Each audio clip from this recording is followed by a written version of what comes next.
ang mga kwento ng pag-ibig, kwento ng buhay at kwento ng pag-asa dito sa Barangay Love Stories. Love Stories.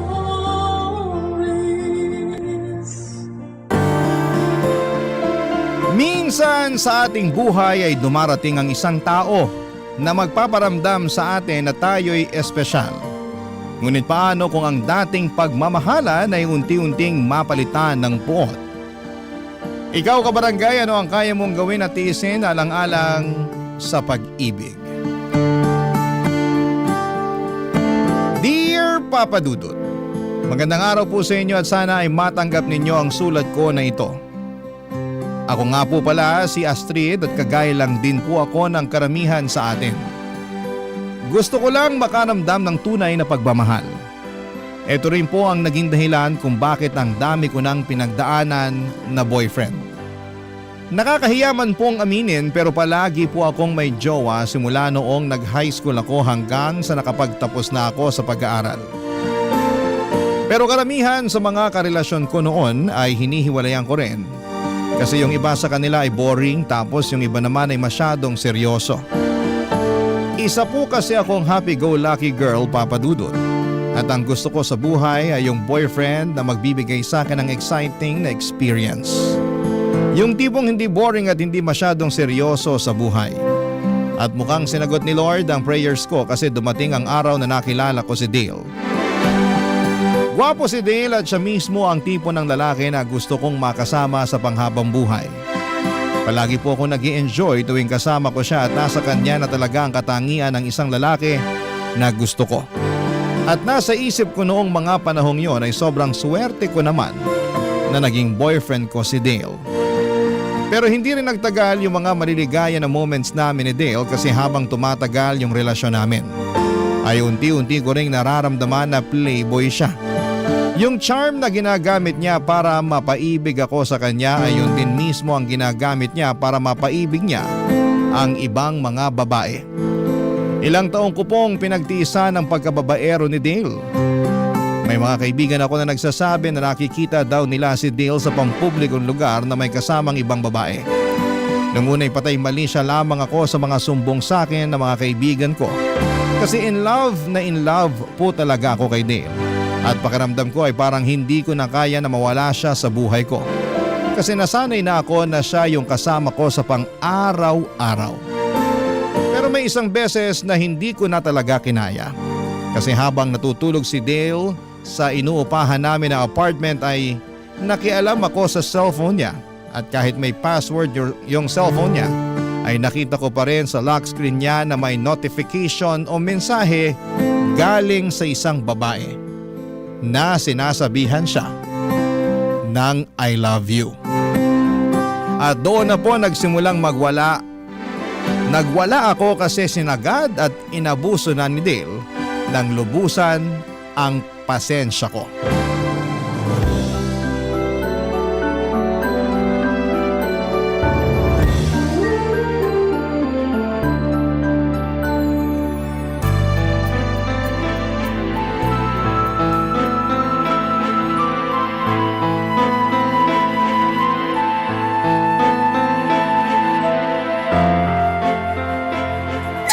Walang iya ka! Manloloko ka! Hindi ka na nagbago! Pwisit! Hoy! Anong problema mo, ha? Teka lang, cellphone ko to, ha? Ba't mo sinira yung cellphone ko? Ang kapal ng mukha mo! Ah! Aray! Ano ba nangyayari sa'yo? Hindi ka na nagbago! Niloloko mo pa rin ako hanggang ngayon! Kung alam ko lang na lolokohin mo ako ng ganito, dapat simulat sa pool pa lang hindi na ako pumayag na makipag-live-in sa'yo sa mala impyernong apartment na to! Ano bang pinagsasasabi mo dyan? Hindi kita naiintindihan! Sino yung nag-message sa'yo ng I love you, ha? Aminin mo nga sa akin, Dale! Ilang ba kaming mga babae sa buhay mo? Baby! Sinabi ko naman sa'yo na ikaw lang ang babae sa buhay ko, di ba? Sinungaling ka! Wala ka lang ibang ginawa kundi ang pagmukain akong tanga! Umigil ka na, naririndi na ako sa'yo. Wala akong ginawang masama sa'yo para lukuhin mo ako ng ganito! Hindi ka ba talaga titigil? Anong balak mo, ha? Sirain ang lahat ng gamit dito sa apartment? O pwes, tutulungan kita! Oh, eto ba? Wisit ng buhay to! Baby, I'm sorry na. Hindi ko talaga sinasadya. Ikaw naman kasi, binigla mo ako. Pag-usapan na natin to ng maayos. Please lang. Ilang beses nang napatunayan ng mga kaibigan kong nambababae ka. Pero hindi ko sila pinaniwalaan nun kasi mahal na mahal kita. Alam mo namang naiinggit lang yung mga kaibigan mo sa atin. Kaya nila ako sinisiraan sa'yo, di ba? So paano mo ipapaliwanag yung babae nag-message sa'yo, ha? Wala akong alam sa message na yun. At isa pa, hindi ko naman siguro kasalanan kung lapitin ako ng mga babae, di ba? Galit na galit ako sa'yo. Pero, alam mo kung kanino ako mas nagagalit? Mas nagagalit ako sa sarili ko kasi hindi kita magawang hiwalayan. Nang dahil na rin sa lecheng pagmamahal ko sa'yo. Nagsisisi ka ba na minahal mo ko? Hindi sa ganun yun. Pero please naman, huwag mo na akong bigyan ng dahilan para pagdudahan ka. Pagod na ako eh. Ako din naman ah. Pagod na ako sa pagdududa mo sa akin. Walang pupuntahan tong relasyon natin kung hindi mo ako pagkakatiwalaan. Mas mabuti pa nga siguro kung Kung sige ituloy mo. maghiwalay na lang tayo. Ayoko na, Astrid. Sawang-sawa na ako sa mga inaala mo sa akin. Kung ganito lang din naman, mas mabuti na siguro kung palayain na lang kita. Seryoso ka? Oo, seryoso ako. Nasasaktan lang ako tuwing nagwawala ka ng dahil lang dyan sa mga inaala mo na walang basehan. Nag-message sa'yo yung babae, sinabihan ka ng I love you. So ano gusto mo isipin ko ha? Na kaibigan mo lang yung babaeng yon? Nakita mo ba na nireplyan ko yung babae? Hindi! Kasi nakalock yung cellphone mo. At isa pa, hindi ko na rin malalaman kasi nasira ko na yata yung cellphone mo. Yan ang problema sa'yo eh. Walang saysay at basihan yung nararamdaman mo. Tapos, naninira ka pa ng gamit ng may gamit. Saka ka na magwala kapag nakita mo na ako na nakapatong sa babae. Dale, baby, I'm sorry na. Huwag ka na magtampo sa akin. Ayusin na lang natin to. Hindi mo kasi ako naiintindihan eh. Natatakot na ako tuwing nagwawala ka. Sorry na talaga. Masahabaan ko na yung pasensya ko, promise. Promise mo yan ha? Oo. I'm sorry, baby. Patawarin mo na ako, ha? Oo na. Pinapatawad na kita. At yun na nga po, Papa Dudut, na baligtad ang pangyayari. Bulag na bulag po talaga ako sa pagmamahal ko kay Dale ng mga panahong yon. Biruin mo ha, ako pa yung humingi ng sorry sa kanya kahit siya naman talagang may kasalanan sa akin. Ganon siya makapanimulative noong kami pa, Papa Dudut. At paulit-ulit na lamang po yung nangyayari sa tuwing nag-aaway kami. Sigawan, siraan ng gamit tapos bati ulit na parang walang nangyari. Sobrang toxic na ng relasyon namin pero pinili ko pa ring tiisin kasi pakiramdam ko noon ay hindi ko talaga kakayanin na mawala si Dale sa buhay ko. At hindi ko na namamalaya na unti-unti ko na palang pinapalagpas lahat ng kababuyan at kawalang hiyaan niya sa akin. Hindi ko akalain na ganito pala ang pag-ibig, nakakabobo ito.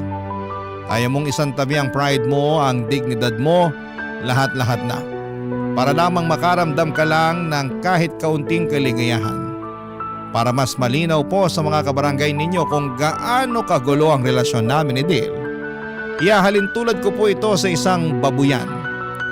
Sa simula ay sobrang baho at ang sakit sa ilong. Pero habang tumatagal ay masasanay ka rin at hindi mo na gaanong napapansin yung baho ng babuyan. Ganon na ganon kami ni Dale. Parang nasanay na lamang po ako sa baho ng relasyon namin. May mga pagkakataon na nagigising ako sa katotohanang babaero talaga si Dale, pero sa huli ay ako pa rin yung nagpakumbaba. Nagpakababa. Lahat ay ginawa ko para lamang maisalba yung relasyon namin na nuknukan na ng katoksikan. Naging normal na lamang sa amin ang sigawan at away bati. Dumating pa sa point na pakiramdam ko ay may kulang sa relasyon namin kapag hindi kami nag-aaway ng isang beses sa isang linggo.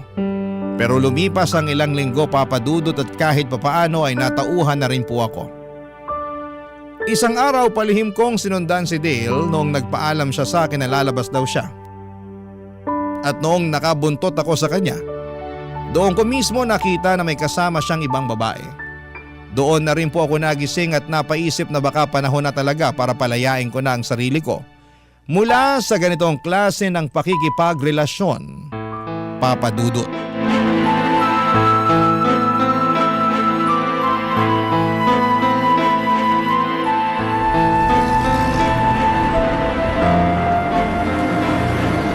Walang hiya ka!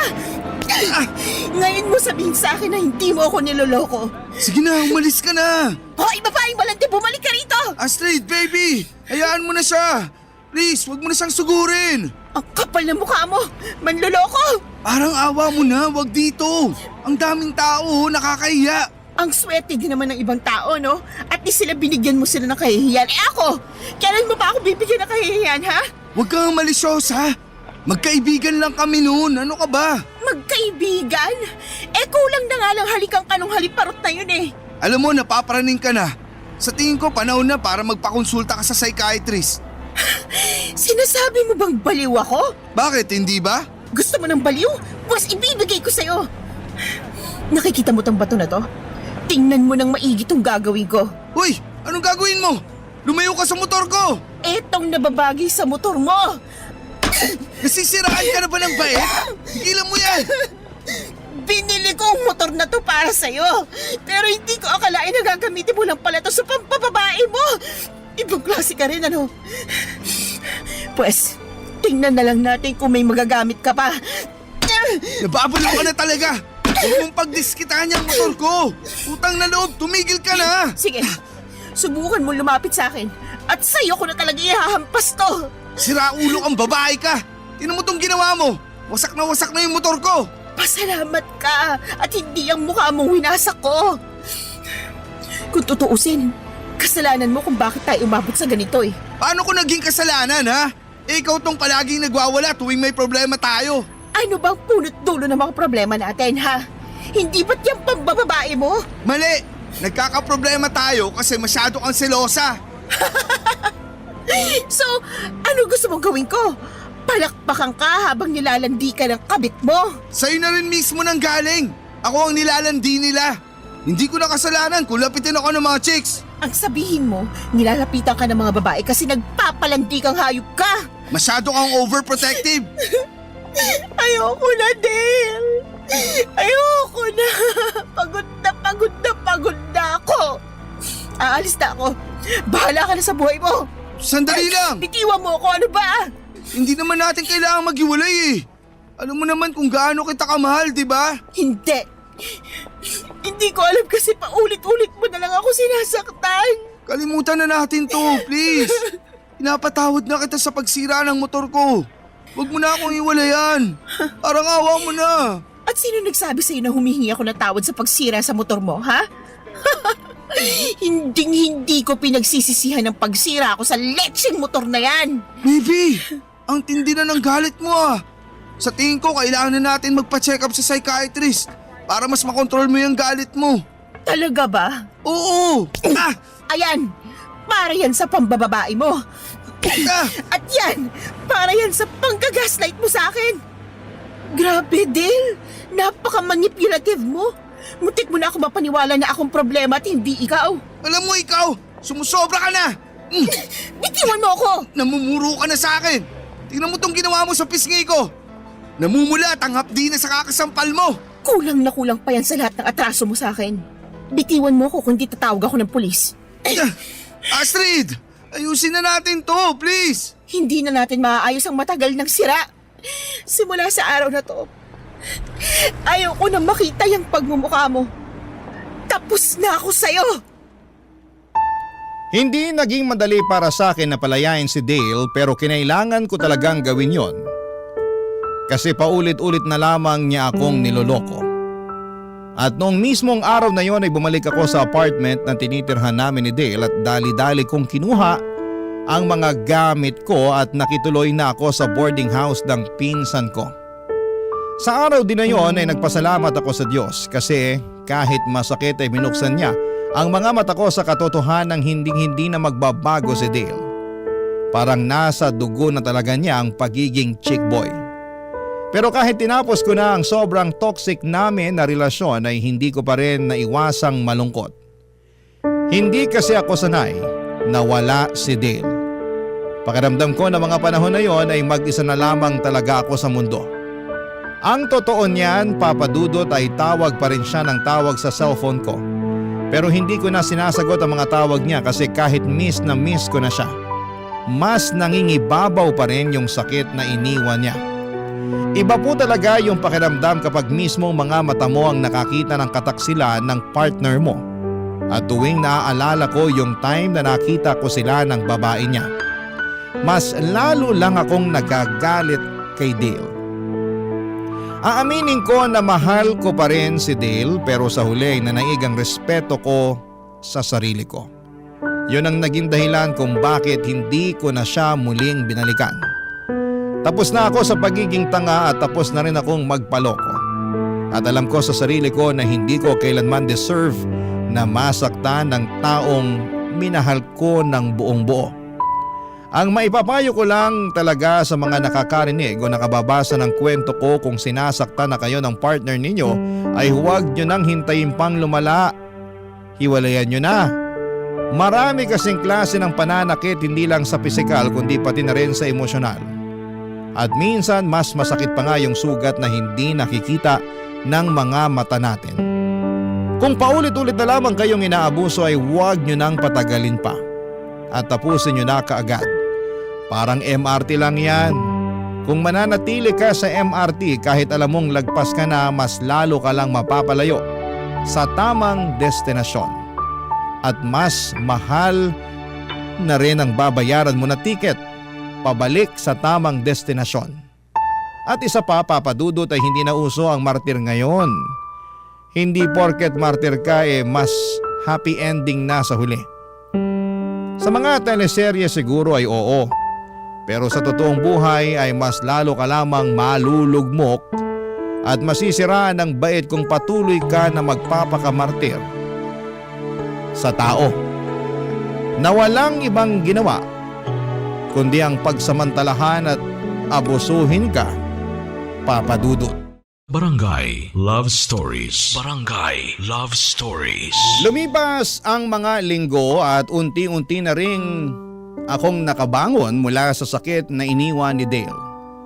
Unti-unti ko na siyang nakakalimutan, Papa Dudut. At sa halip na mag-depress-depressan ay pinili kong ituon na lamang ang buong atensyon ko sa trabaho. Sabi ko sa sarili ko ay baka trabaho muna ang kailangan kong pagtuunan ng pansin para makalimot at tuluyan na akong makamove on.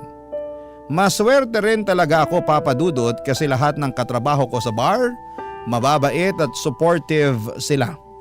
Sila yung mga naging sandalan ko noong panahong depress ako sa hiwalayan namin ni Dale. Hindi nila ako hinusgahan, ang ginawa lang nila ay pinaramdam nila sa akin na hindi ako nag-iisa. Ang gaan lang sa kalooban kasi bihira na lang talaga na makahanap ng mga katrabaho na pinapahalagahan ka noong walang halong kaplastikan. Dahil sa mga nangyari ay napaisip ako na baka panahon na para tigilan ko na muna ang kakahanap ng boyfriend. Gaya nga ng sabi ko ay nakapag-decide na lamang ako ng time na yon na ilalaan ko na lamang ang lahat ng atensyon ko at effort ko sa trabaho ko sa bar. Pero ang buhay nga naman ay punong-puno ng mga sorpresa. May mga bagay talaga na dumarating sa panahon na hindi mo inaasahan. Yung akala mong okay ka na, tapos bigla ka na lamang guguluhin ang tadhana. Isang gabi habang naka-duty ako sa bar ay may dumating na customer na literal na napalingon kaming lahat. Ang gwapo niya, Papa Dudut, para siyang artista. Maputi, maayos manamit at ang kinis ng kanyang mukha. Tapos ay naka-formal attire pa siya. Kaya lalo siyang nag-stand out sa crowd. Nung una ko talagang naisip noon ay naku, ang gwapo niyan. Sigurado ako na may jowa na siya. Pero nagkamali ako, Papa Dudut, kasi noong kinausap niya ako habang nagsiserve ako ng drinks ay doon nagsimulang magbago ang ihip ng hangin at mas lalo ko pa siyang nakilala ng mga panahong yon, Papa Dudut.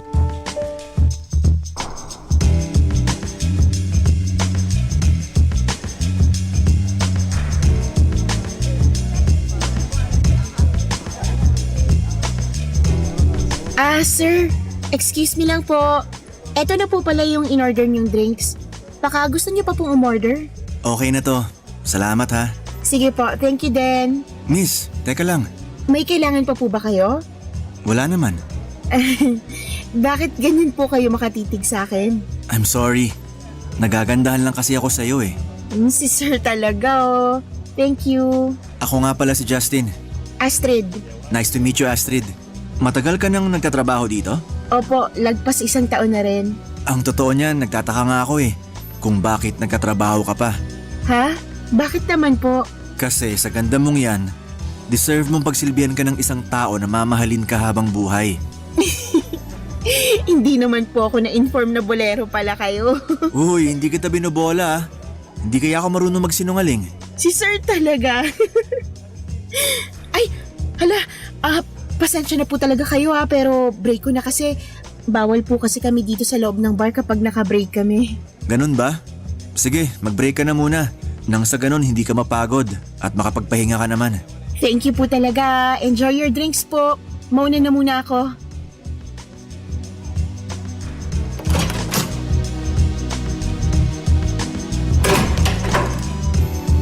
Ay, salamat naman at nakapag-break na rin ako sa wakas. Sakit na ng tuhod ko. Pero in fairness kay Sir ha, kinilig ako dun. Hindi nakakasawa tingnan yung mukha niya. Grabe, ang pogi. Ay, ano ba naman yan? Panira ka ng moment. Dale, utang na loob. Tigilan mo na nga ako. Tapos na tayo, okay? Astrid, sorry na talaga. Sising-sisi na talaga ako sa mga ginawa ko sa'yo noon. Patawarin mo na ako, please. Wow! Ikaw? Humihingi ng tawad? Bago yan ah. Talagang nagbago na ako. At hindi ako magsasawa na patunayan sa'yo yun. Kung dati mo pa sa akin pinatunayan yan, di sana hindi na tayo humantong pa sa hiwalayan. Maawa ka naman sa akin oh. Ilang linggo na akong hindi nakakatulog at nakakakain ng maayos. Dahil sobra ako nasaktan nung hiniwalayan mo ako. At ngayon kasalanan ko pa kung bakit hindi ka nakakatulog at nakakakain ng maayos? Pambihira, kasalanan ko na naman. Hindi sa ganun yun. Ang sinasabi ko lang naman, hindi ko kayang mabuhay nang wala ka. Kalokohan! Oo na, aaminin ko na sa'yo na pinagtaksilan talaga kita noon. At para patunayan sa'yo na hindi na ako yung dating Dale, hiniwalayan ko na yung mga yun. Nagpapatawa ka ba? Kung kailan ka na single ulit, saka mo naman hiniwalayan yung babae mo. Ibang klase ka rin ano? Ano pa ba ang kailangan kong gawin para patunayan sa'yo na ikaw talaga yung mahal ko? Wala kang kailangang gawin. Pero ako meron. Meron akong kailangang gawin at dapat matagal ko nang ginawa to. Ha? Simula ngayon, maghanap ka na ng ibang kukulitin mo kasi ibablock ko na tong number mo. Goodbye! Kaasar! Ay hala, tapos na nga paling break ko. Makabalik na nga sa loob.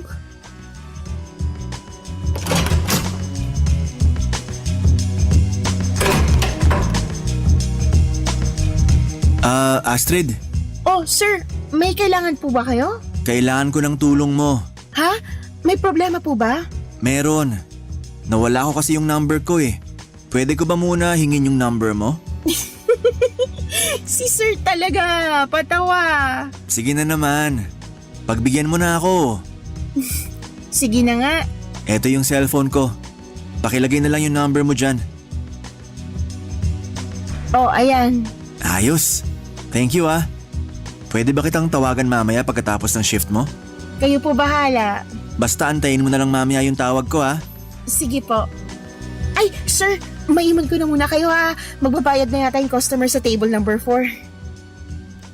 Aminin ko po na sobra talaga akong kinilig ng gabing yon. Parang kinain ko rin lahat ng mga sinabi ko na magfo-focus muna ako sa trabaho at mananatiling single.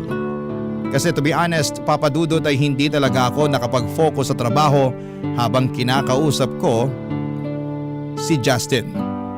Grabe, para akong bulate na binubudbura ng asin dahil kilig na kilig ako ng time na yon. At aaminin ko rin ang dahil kay Justin ay mas lumakas lalo ang loob ko na kalimutan na talaga si Dale. Kasi sobrang ready na ako na makapag-move on na kasama si Justin. Pinagdarasal ko talaga noong time na yon na sana ay panindigan ni Justin yung kilig ko. At pagkatapos ng shift ko ay tinawagan na nga ako ni Justin. Tulad ng pinangako niya at doon kami nagkaroon ng pagkakataon na mas makilala pa ang isa't isa. Habang nagkwekwentuhan kami sa phone ay napag-alaman ko na graduate pala siya ng architecture sa isa sa mga kilalang university dito sa Pilipinas. At bukod sa studies niya, ang dami niya pang kinuwento sa akin. Yung childhood niya, trabaho niya at ang mga pangarap niya sa buhay. Long story short, Papa Dudut, lumipas ang ilang buwan at naging kami rin ni Justin. At dumating na sa punto na halos linggo-linggo ay bumibisita na ako sa condo niya sa Makati. Sa totoo lang ay niyaya na rin niya ako na makipag-live-in. Pero ako itong tumanggi kasi mas malapit yung bahay ng pinsan ko sa pinagtatrabahuhan kong bar. Kaya ang nangyari, pupunta na lamang sa condo ni Justin sa Makati tuwing day off ko. At doon na rin kami madalas na magsiping sa mismong condo na yon. Akala ko noon ay tuloy-tuloy na yung saya. Akala ko sa wakas ay eto na yung time na makakabura sa lahat ng sakit na naranasan ko. Pero ilang linggo lang ang lumipas ay may nalaman na naman akong muling gumulo sa puso at isipan ko. Hindi ko inakala na sa mga sandaling yon ay muli na naman akong masasaktan, Papa Dudut.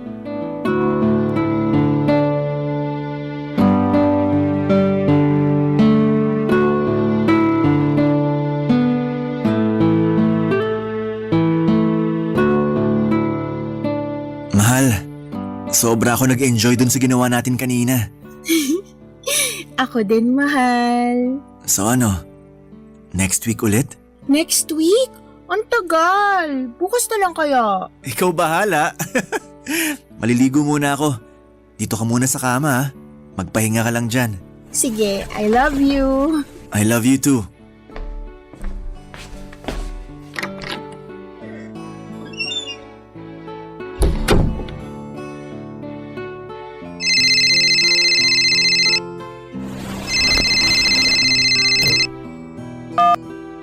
Hello? Sino to? Delivery rider? Parcel para kay Justin? Sige po, bababa na po ako dyan sa lobby. Antayin niyo na lang po ako. Ano ka ba naman, Justin? Ang mahal nung in-order mo, ha? Kunin ko na nga lang yung wallet mo. I'm sure may naitabi ka naman pambayad dun para sa parcel mo. Nasaan na ba yung wallet mo? Eto. Ay, nalaglag. Teka, ano to? Justin! Justin! Lumabas ka dyan! Labas!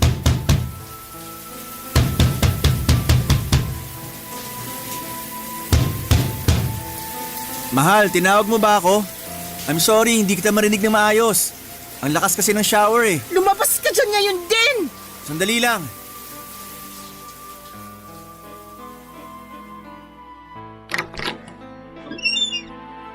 Oh, ano nangyari sa'yo? Ba't mukhang gigil na gigil ka dyan? Ano to, ha? Ba't may ganito kang picture sa wallet mo? Sino yung babaeng yan? At yung bata na kasama mo sa picture na yan? Sandali lang. Ba't mo pinakikialaman ng wallet ko, ha? Kukuha lang sana ako ng pambayad para dun sa parcel na in-order mo. Pero mali pa rin yung ginawa mo. Dapat hindi ka pa rin nangunguha ng gamit ng may gamit. Huwag mong ibahin ang usapan. Magpaliwanag ka, sino yung babae at bata na kasama mo sa picture na yan? Mahal, Hayop ka! Ginawa mo akong kabit! hindi sa ganun yun. Wala na kayong ibang ginawa kundi ang saktan ako! Astrid, please. Magpapaliwanag ako. Kayong mga lalaki, ano akala niyo sa aming mga babae tuwing niloloko niyo kami, ha? Iiyak lang tapos kinaumagahan makaka-move on na kaagad? Sana nga ganun na lang kadali ang lahat, no? Pero hindi eh. Kasi yung sakit at hapdi na iniiwan nyo sa amin tuwing pinaglalaroan nyo kami, nanunuot hanggang buto. Mahal! Pinaniwala mo ako na ikaw na yung lalaki mamahalin ako ng totoo at tapat, pero nagkamali ako kasi pare-pareho lang kayong lahat. Tigilan mo yung pagbabasag ng mga gamit dito sa kondo ko! Kulang na kulang pa to sa sakit na pinaparamdam mo sa akin ngayon. Sige na! Aaminin ko na may asawa at anak na ako. Pero matagal na kami nagkakalabuan ng asawa ko. At pinakikisamahan ko na lang siya dahil sa anak namin. Pinakikisamahan? So ibig sabihin nagsasama kayo sa iisang bubong? Tinago mo ko sa kondo na to para hindi malaman ng asawa mong may kabit ka, ganun ba yun? Ang kapal din naman pala talaga ng mukha mo. Binigay kong katawan at buong pagkatao ko sa'yo, tapos ganito lang ang igaganti mo sa akin? Ba't ka ba nagkakaganyan? Ginusto mo rin naman ang nangyari sa atin, di ba? Oo! Ginusto ko nangyari sa atin pero nasuka lang ako nung nalaman ko na may asawa ka na palang hayop ka. Kung galit ka sa akin, ako ang sampalin mo. Huwag mong pagdiskitahan ng mga gamit ko dito. Astrid, aayusin ko to. Hihiwalayan ko ng asawa ko kasi ikaw talaga ang mahal ko. Alam mo kung ano yung hindi ko maiintindihan? Kung bakit kami mga babaeng napapahiya tuwing may ginagawa kayong kalokohan. Kaming mga babaeng hinuhusgahan ng mga tao at sinasabihan na malandi. Habang kayong mga lalaki, agad-agad kayo nakakapag-move on sa mga buhay nyo na parang wala kayong ginawang mali sa amin. Sandali lang. Ano yung ginagawa mo, ha? Kukunin ko na lahat ng mga gamit ko dito at hindi mo na ako makikita pagkatapos ng araw na to. Ang pagkakamali ko lang naman dito, hindi ko kaagad nasabi sa'yo na kasal pa rin ako. Pero maniwala ka. Nagbabalak na rin ako makipaghiwalay sa asawa ko. Kaya hindi na ako nag-abala pa na sabihin pa sa'yo yun. Anong gusto mo marinig sa akin? Thank you? Kasi kahit may asawa ka na, ako pa rin ang pinipili mo. Di bali na lang. Wala kang pinagkaiba sa ex ko. Pareho kayong mga salot sa buhay ko. Mahal, wag mo naman ako pagsalitaan ng ganyan, oh. Alam kong maaayos pa natin to. Huwag ka munang umalis, please. Iwan mo nga ako, aalis na ako. Nagre-resign na ako bilang girlfriend mo. Hindi ko po talaga alam, Papa Dudut, kung ano ang nagawa kong mali para parusahan ako ng ganito ng tadhana. Ang tanging gusto ko lang naman sa buhay ay ang mahalin ng totoo at wagas. Pero bakit parang palaging pinagkakait sa akin ang pagkakataon na yon? Bakit palagi na lamang akong napupunta sa maling tao? Muli na naman akong nalugmok noong naghiwalay kami ni Justin. Pero ang mas masakit, Papa Dudut, ay doble na ngayon ang bigat na nararamdaman ko. Mas masakit yung hiwalayan namin ni Justin kesa doon sa hiwalayan namin ni Dale. Kasi si Justin ang taong nagpaniwala sa akin na posible pala ang forever. Siya ang nagpakita sa akin na hindi lahat ng lalaki ay manloloko, sinungaling o mapanakit. Sa kanya ko muling naramdaman ang kilig, ang halaga ko bilang babae at ang posibilidad na pwede pala akong mahalin ng totoo. Pero maling-mali ako. Lahat pala yon ay isang malaking kasinungalingan lamang. At dahil sa hiwalayan namin ni Justin ay halos hindi na ako makakilos ng maayos. At hindi na rin ako makapagtrabaho ng maayos. Palagi akong tulala at wala sa sarili. Umabot pa sa puntong nanghihiram na ako ng pera sa pinsan ko para lamang may pambili ako ng alak. Para lamang makalimot sa sakit na dinulot sa akin ni Justin. Aaminin ko po, oo, medyo malandi po talaga ako. Madali akong kiligin, madaling mabola, at madalas akong nahuhulog sa mga matatamis na salita. Pero hindi ko po pinangarap na maging isang kabit. Isa yan sa mga pinakaayaw ko, yung mapasok sa isang relasyon na may sabit. Gusto ko ng malinis, tapat at totoong pakikipagrelasyon. Pero ang nakakatawa ay yung mga tipo na lalaki na kinakasuklaman ko ay sila pa ang paulit-ulit na dumarating sa buhay ko. Minsan ay napapaisip ako, baka ako rin ang may kasalanan. Baka ako rin ang dahilan kung bakit ako nasasaktan ng ganito katindi. Kasi aminado ako na mabilis akong mahulog sa patibong ng mga lalaki. Marupok ako at galit na galit din ako sa sarili ko tuwing sumasagi sa isipan ko na hinayaan ko na namang masaktan ako ng maling tao. Napakasakit ng lahat ng nangyari sa buhay ko, Papa Dudut. Barangay Love Stories. Barangay Love Stories. Tuluyan na po ako talagang nawala ng trabaho sa bar, Papa Dudut. Dahil sa sobrang bigat ng pinagdadaanan ko, ay hindi ko na kinayang pumasok at parang wala na akong ganang gumalaw. Dahil depressed na talaga ako noong mga panahong yon. Pero ang mas mabigat pa sa lahat ay unti-unti kong nararamdaman na may kakaiba nang nangyayari sa katawan ko. Madalas akong nasusuka, nahihilo at bigla na lamang akong nagkakaroon ng cravings nang wala sa oras. Dahil sa mga nararamdaman ko ay napilitan akong bumili ng pregnancy test. Kinabahan ako habang hinihintay ko ang resulta at paglabas ng 2 guhit ay parang natulala ako. Napag-alaman ko na buntis ako at sigurado ako na si Justin ang ama ng dinadala ko. Sobra po akong natakot ng time na yon at paulit-ulit kong tinawagan ang number ni Justin. Pero hindi na siya sumasagot. Ramdam ko na mga panahon na yon na iniiwasan na niya ako. Siguro'y abala na siya sa tunay niyang pamilya kasama ang asawa at anak niya. Habang ako ay eto at nag-iisip kung papaano ko bubuhayin ang batang dinadala ko. Hindi ko alam kung saan ako magsisimula. Wala na akong trabaho, wala akong ipon at masakit mang isipin, wala na rin akong boyfriend na tutulong sa akin. Pero kahit na ganoon ay ni minsan ay hindi ko naisip na ipalaglag ang anak ko. Kasi alam kong wala siyang kasalanan. Ako ang nagkamali at hindi ko ipapasa sa sarili kong anak ang bigat ng pagkakamaling yon. Alam ko rin sa sarili ko na kung pipilitin kong ipalaglag ang batang ito, habang buhay akong kakainin ang konsensya ko. Mabuti na lamang talaga at nandyan ang pinsan ko, Papa Dudut. Siyang tumulong sa akin noong nawalan ako ng trabaho at noong nalaman ko na buntis ako.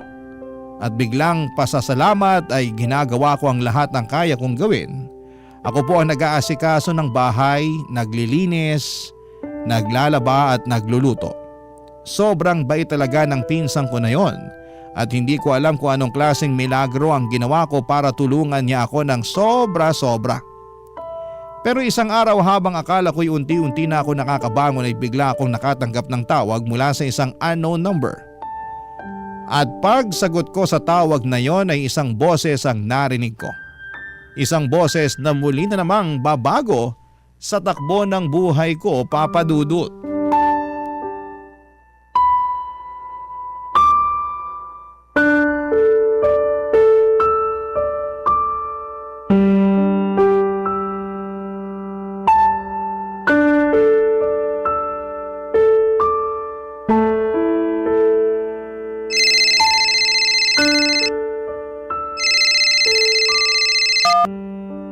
Hello?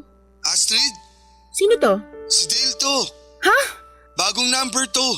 Ngayon lang ako nagkaroon ng oras para bumili ng bagong SIM. Oh, ano namang kailangan mo? Miss na kita. Alam mo ba na walang araw ang lumipas na hindi kita iniisip? Nananahimik na ako, Dale. Huwag mo na akong guluhin, please lang. Hindi ako tumawag para manggulo. Tumawag ako kasi gusto kong patunayan sa'yo na hindi na ako yung dating Dale na nakilala mo. Maniwala ka sa akin. Nagbago na ako.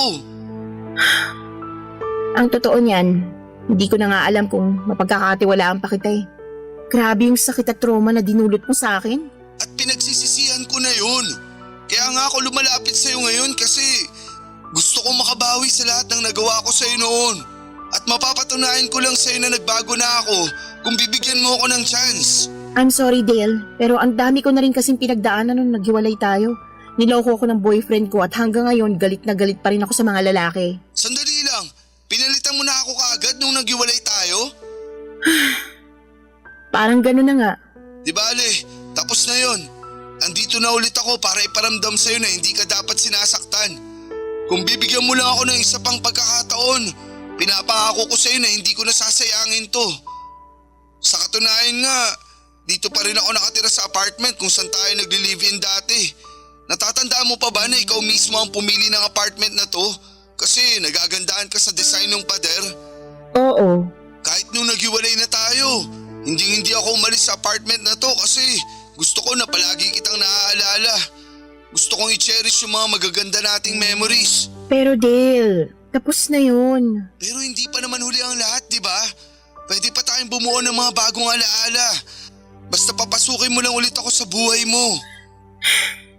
Paano ako makakasigurado na hindi mo na ako lolokohin? Ibibigay ko sa iyo ang password ng cellphone ko at lahat ng password ng social media accounts ko. Seryoso ko. Handa akong gawin ang lahat para mabawi kita. Ganun kita kamahal. Ang totoo nga niyan, miss na rin kita eh. Miss na miss ko na yung mga halik mo sa akin.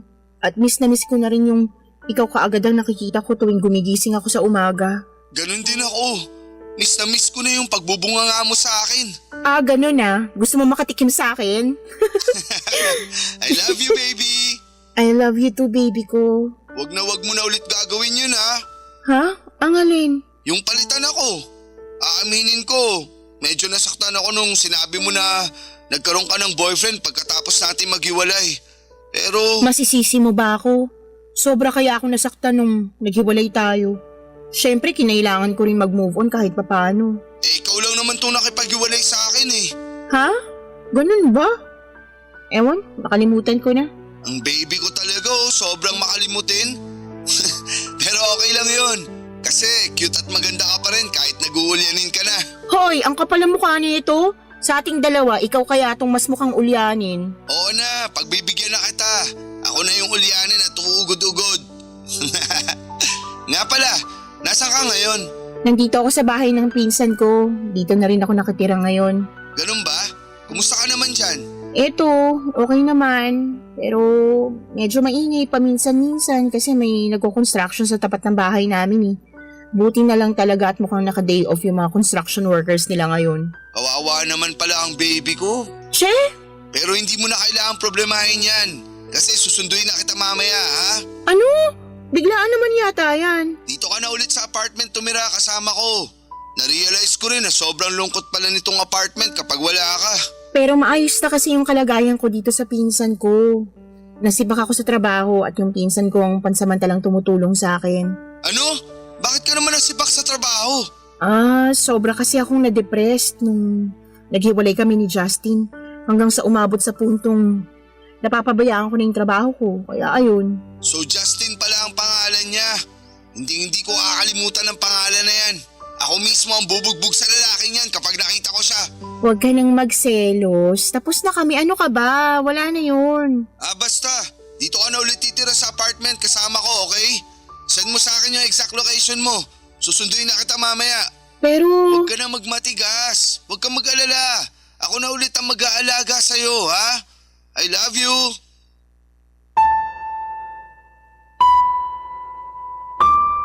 Nahulog na naman ako sa patibong ni Dale Papadudot.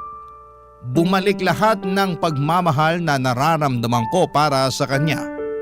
At bago ko pa namalayan, nagkabalikan na nga kami ng tuluyan.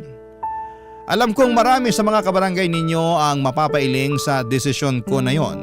Pero totoo talaga na kapag nagmamahal ka, parang nawawala ka sa tamang isipan paminsan-minsan. Kahit alam mong nasaktan ka na, umaasa ka pa rin na baka may pag-asa pa na magbago ang lahat. Pero kahit papaano ay nagbago din naman si Dale.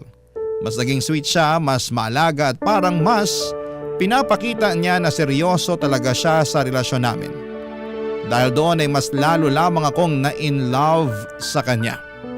Sabi nga nila, love is sweeter the second time around. At yun yung paniniwala ko noong mga panahong yon. Nag-decide kaming magsama o mag-live-in ulit sa apartment at dahil doon ay parang bumalik ulit yung closeness namin noon. Madalas kaming magkulitan, maglambingan at syempre hindi rin nawawala yung sexy time namin bilang magkasintahan. Pero habang tumatagal ay hindi ko rin maiwasang lamunin ang sarili kong konsensya.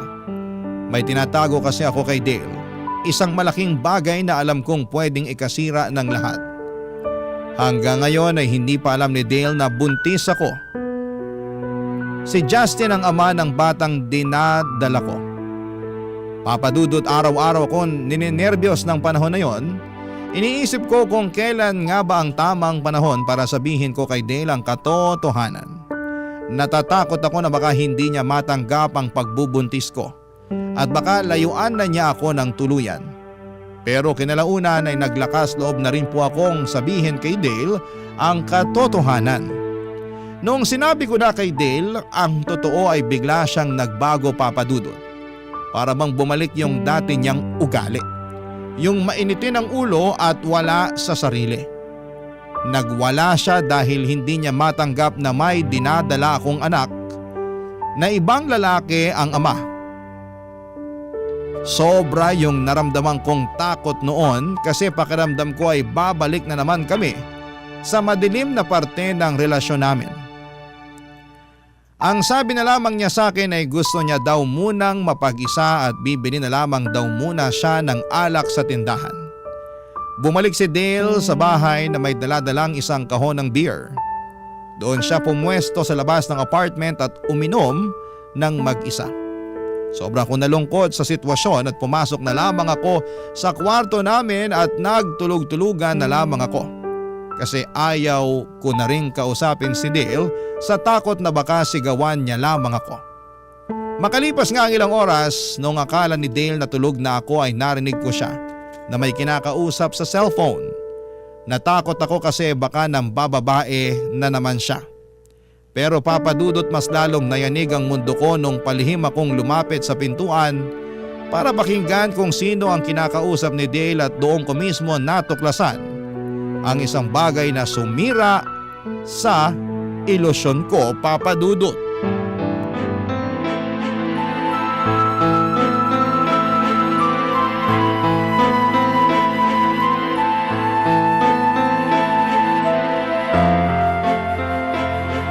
Oh, bakit? Buntis si Astrid! Sige na, kailangan ko nang umalis. Hello? Hello? Dale! Sino yung kausap mo? Astrid, akala ko ba tulog ka na? Kanina ka pa ba dyan? Bumalik ka na nga lang sa loob. Isara mo na yung pintuan. Pabayaan mo na muna ako dito sa labas. Kita mo naman na umiinom yung tao, oh. Sagutin mo yung tanong ko. Sino yung kausap mo? Akin na yung cellphone mo. Tumigil ka! Akin na yan! Ano ba ha? Number 2 ni Justin ah. Bakit mo siya kinakausap ha? Paano kayo nagkakilala? Anong ginagawa ng number ni Justin sa contacts mo? Ha? Sinong Justin? Yung ex mo? Paano naman ako magkakaroon ng number niya, di ba? Mag-isip-isip ka nga. Huwag mo akong gawing tanga, Dale. Kabisado ko yung number ni Justin kasi araw-araw niya akong tinatawagan nung kami pa. Ngayon, umamin ka. Ba't mo kausap si Justin? At bakit mo kinukwento sa kanya yung pagbubuntis ko? Huwag kang mag-imbento dyan. Wala akong alam sa sinasabi mo. Talaga lang ah. Tingnan natin. Uy, anong gagawin mo? Ako mismo tatawag kay Justin gamit tong cellphone mo. Akin na yan! Balik mo na sa akin yung cellphone ko! Lumayo ka sa akin. Kung di babasagin ko to, kilala mo ko at alam mo kung ano kaya kong gawin. Tol! Tigilan mo nang kakatawag sa akin! Hindi ko paninindigan na pinagbubuntis ni Astrid. At isa pa, nagawa ko na yung pinagkasunduan natin. Hanggang doon na lang yun. Walang iya ka! Astrid! Ano pinagkasundoan niyo ni Dale ha? Magpaliwanag kang hayop ka! Hello? Hello? Cellphone ko! Alam mo ba kung magkano yung bili ko sa cellphone na yun, ha?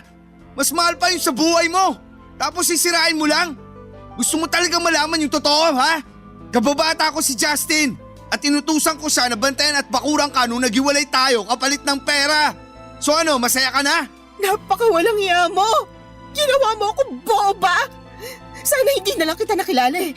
Sa lahat ng ginawa mo sa akin, Dale, ito yung hindi ko na mapapalampas. Kasalanan mo rin naman to eh. Kung hindi mo sana ako iniwalayan, hindi na sana nangyari ang lahat ng to. Wala kang karapatan para paglaruan ako ng ganito. Makinig ka sa akin, Astrid. Kung hindi ka rin naman mapupunta sa akin, mas mabuti nang walang ibang lalaki ang makakakuha sa'yo. Naiintindihan mo? Hindi mo ako pagmamay-ari. Kaya ako lang naman nagawa ang lahat ng yun kasi mahal na mahal kita. So anong love language mo? Yung saktan ako ng paulit-ulit? Ang tanging pagkakamali lang naman dito ay yung nabuntis ka ni Justin. Pero huwag kang mag-alala kasi ibibigay ko sa kanya ang bata pagkatapos mong manganak at magbabagong buhay tayo. Naiintindihan mo? Isang malaking pagkakamali ang bata na yan. Ano? Ayoko! Hindi ko pinamimigay ang anak ko at kayang-kaya kong buhayin ang anak ko na mag-isa. Kung may pagkakamali man dito, yun ay ang tiwala at pagmamahal na binigay ko sa'yo. Hindi ba't sa akin ka nakaasa ngayon? Paano mo palalakihin ang bata na yan ang mag-isa? Kung sa sarili mo pa lang hirap na hirap ka na. Wala akong kailangan patunayan sa'yo kasi tinatapos ko ng anumang ugnayan na meron tayo.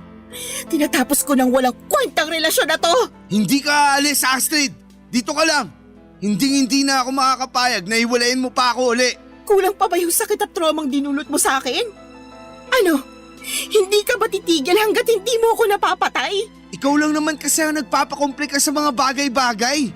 Patawarin mo na kasi ako para matapos na tong gulong to. Gusto mo patawarin kita? Hindi ka nga humihingi ng tawad eh! Ang taas din naman kasi ng pride mo.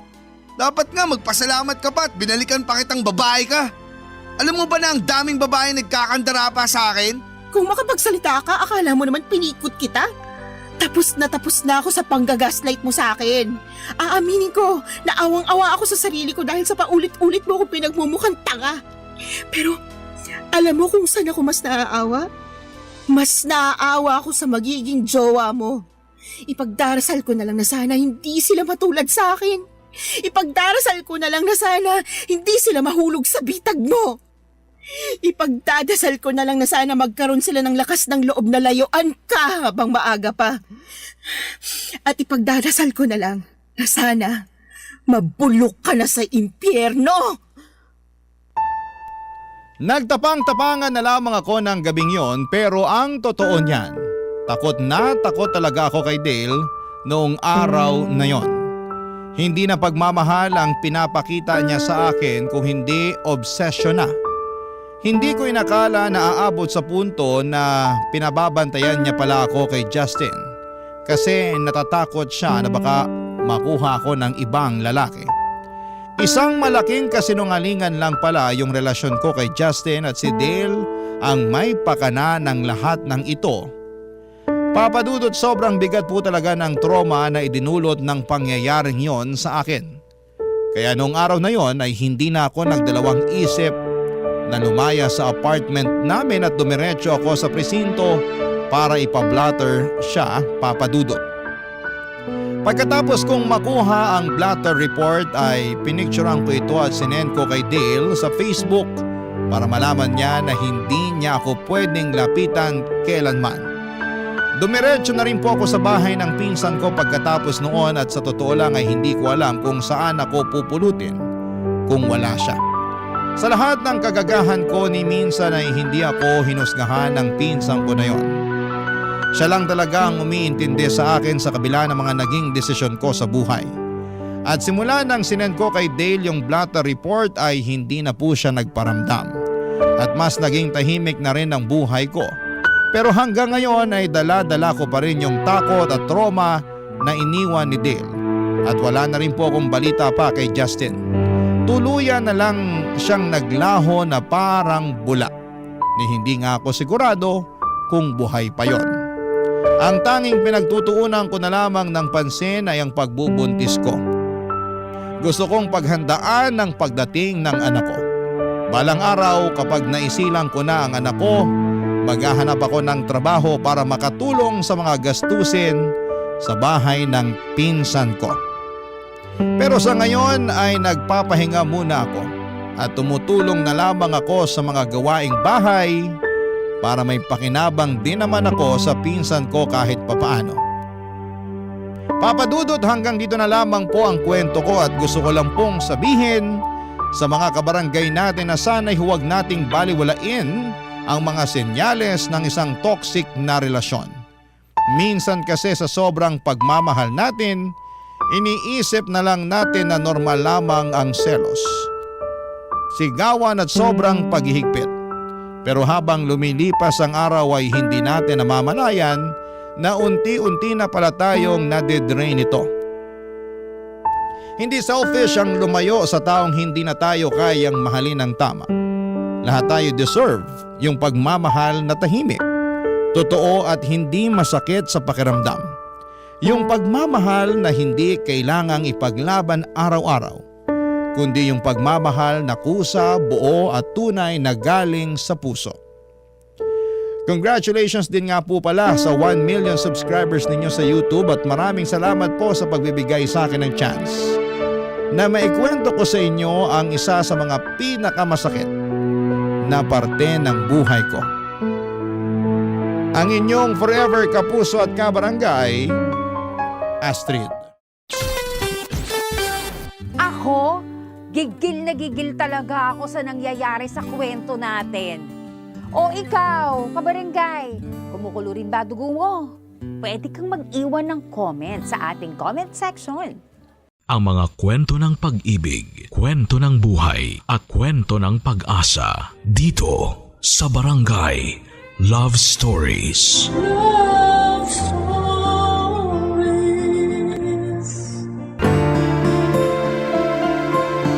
Mahirap makisama kung mahirap ang pakikisamahan. Ano mang kaayusan ang gusto mong mangyari, kung hindi maganda ang ugali ng makakasama ay mabuti pang magkanya-kanya na lamang. Ikaw kabarangay, saan ka babagay? Sa madali o sa mahirap pakisamahan? Dear Papa Dudut, magandang araw po sa inyo at sa mga nakikinig ngayon. Ako po si Andoy, 50 years old at isa ako sa mga libu-libong mga kabarangay na tumatangkilik sa Barangay Love Stories tuwing alas 12 ng tanghali sa Barangay LS 97.1. Ang akin pong kwento ay nangyari 30 taon na ang nakakalipas. 20 years old pa lamang po ako noon. Siguro may magtatanong na bakit ngayon lang. Masyado na po matagal na ang panahon ng dumaan. Sa totoo lang po ay kamakailan lang ako nagkaroon ng closure. Kung paano po ay sa huling parte ng liham ko po sasabihin sa inyo. Hayaan niyo pong ibalik ko muna kayo noong mga panahon na yon. Sa edad na 20 anyos ay ulila na po akong lubos. Wala din po akong kapatid kaya mag-isa na lamang po ako sa buhay noon. Para may taguyod ang sarili ko at higit sa lahat ay makaipon ay madami akong pinasok na trabaho. Nagkakargador ako sa palengke, nangangalakal at umi-extra sa pagpipedicab. Ang iniipon ko po ay nilalaan ko para sa pag-aaral at sa pangarap ko din pong makapagtapos ng kolehiyo. Naitaguyod naman po ng mga magulang ko ang elementary at high school, pero kinailangan kong tumigil kasi una ay pumanaw si tatay at kalaunan ay sumunod naman si nanay. Dahil po sa kalyang buong panahon ko ay marami akong nakikilalang tao. At isa na po doon ay si Maylene, 22 years old na po siya noon. Graduating na sa kurso niya. Nag-iisang anak po siya ng nanay niyang si Aling Gila. 40 years old naman siya noon. May kasungitan po si Aling Gila, hindi naman po sa namimintas ako. Pero mata pobre po siya. Mataas po siya, ang pangarap niya sa buhay at para sa kanya ay si Maylene ang tutupad na mga yon. Kabaliktaran naman ni Aling Gila si Maylene na ubod ng bait, maalalahanin at mapagmahal. Nung unang maisakay ko siya sa pedicab ko ay may kung ano na akong naramdaman para kay Maylene. Pero syempre hindi naman po maganda ang buhay ko kaya naman sinolo ko na lamang ang nararamdaman ko. Medyo hindi po maganda ang unang pagkikita namin ni Maylene kasi habang nasa biyahe na kami sa pedicab ay bigla siyang nagpanik kasi nawawala po ang wallet niya. Alalang alala ito kaya sinabi ko na huwag alalahanin ang bayad sa pedicab. Libre na yon pero syempre po importante ang wallet niya. Kaya hindi naman natapos ang pag-aalala niya. Dinamayan ko na lamang po siya. Ang ginawa ko po ay sinamahan ko siya na balikan ang lahat ng lugar na pinuntahan niya ng araw na yon para makapagtanong-tanong. Doon po kami nagkakilala ng lubusan.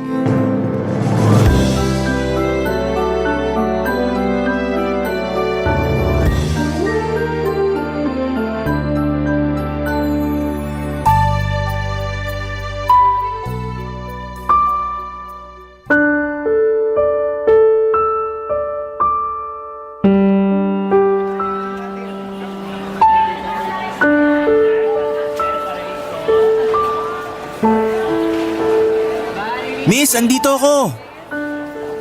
Kumusta? Nakita daw ba nila yung wallet mo? Hindi eh. Tara, puntahan pa natin yung ibang lugar na napuntahan mo. Ito na yung huling lugar na napuntahan ko. Saan kaya nahulog yun? Mahalaga pa naman yung mga nandun, mga IDs ko. Nandun din yung mga resibo sa mga nabayaran ko sa school para i-present sa registrar. Oo, minahon ka. Pasensya na ha. Wala akong panyo na maipapahiram sa'yo. Okay lang. Hindi ko alam kung anong sasabihin sa'yo eh. Wala ka namang kasalanan eh. Wala na rin siguro ang wallet ko. Oh, huwag ka mawalan ng pag-asa. Maniwala ka na mahahanap din yun. Pero wala sa mga lugar na napuntahan ko. Hayaan mo, magtatanong-tanong pa din ako. Hindi ako titigil hanggat hindi ko nakikita ang wallet mo. Salamat. Pero hindi mo naman kailangang gawin yan. Ayos lang yun. Total yung mga lugar na napuntahan mo, nalilibot ko palagi dahil nagkakargador din ako dito sa palengke. Kaya makakapagtanong-tanong ako. Salamat. Walang anuman yun, miss. Ay, sorry. Saan? Kanina pa tayo magkasama. Hindi ko pa pala nasasabi ang pangalan ko. Nako, naiintindihan ko. Kanina kasi nag-aalala ka eh. Oo nga eh. Pero ako si Maylene. Ako si Andoy. Andoy ang totoo mong pangalan? Nickname lang, alias. Alejandro ang tunay kong pangalan. Maganda naman ang Alejandro ah. Pangit ba ang Andoy? Hindi. Ang ibig kong sabihin, maganda ang pangalang Alejandro pero cute din naman yung Andoy. Parang ako? Ha? Uy, natatawa ka. Ikaw naman kasi, hindi ko inaasahan yung joke mo. Kasi kanina ka pa malungkot. Alam ko naman na importante yung nawawala. Pero sana mag-relax ka lang. Oo nga. Habang wala ka pa kanina, bumili ako nitong tinapay at soft drinks. Bakit? Ha? Bakit? Ibig kong sabihin, bakit bumili ka pa? Nalugi ka na nga ngayong araw kasi yung oras ng pasada mo. Sinamahan mo lang ako at ayaw mo pa magpabayad. Nako, wala yun. Basta may nangangailangan, dapat tulungan. Salamat. Paano tong tinapay at soft drinks? Nakakahiya na sa'yo. Sa'yo na lang yan. 2 binili ko. Tig-isa sana tayo. Ganun ba? Ayaw mo ba? Akin na nga, nakakahiya naman. Nag-abala ka pa. Sabi ko nga ayos lang eh. Tara, kain na tayo. Maupo ka dito sa loob ng pedicab. Sige na nga. Nag-aaral ka pala? Mukha bang hindi? Ha? Hindi. Joke lang. Ako kasi hindi nag-aaral eh.